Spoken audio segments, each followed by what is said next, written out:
Tihti on kinnisvara omanikul oma arusaam sellest, milline tema kinnisvara väärtus olema peaks.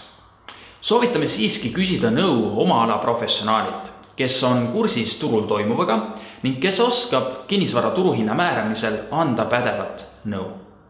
Tänases osas käsitleme just omanikepoolseid hinnaargumente, millega kinnisvaramaaklerid oma igapäevatöös kokku puutuvad. Mõnusat vaatamist! Tähendab, olen siin vaadanud. Kinnisvaraportaalides on analoogsed korterid palju kõrgema hinnaga müügis, kui teie soovitate.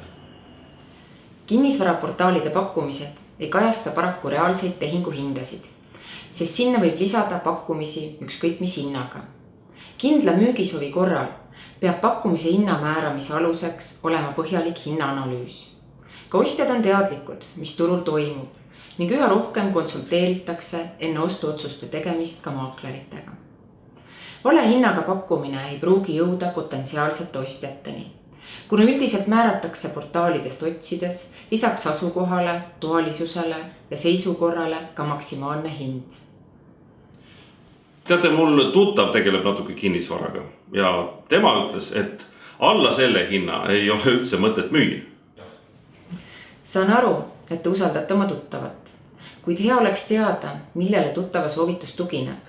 Kuigi turg on hetkel aktiivne just tehingute poolest, siis müügieduni viib ikka õige hinnapositsioneering. Ülehinnatud kinnisvara müüki turg kindlasti hetkel ei toeta. Lisaks sellele on ostjad muutunud hinnateadlikumaks ning ka pangad pidurdavad ülehinnatud vara müüki.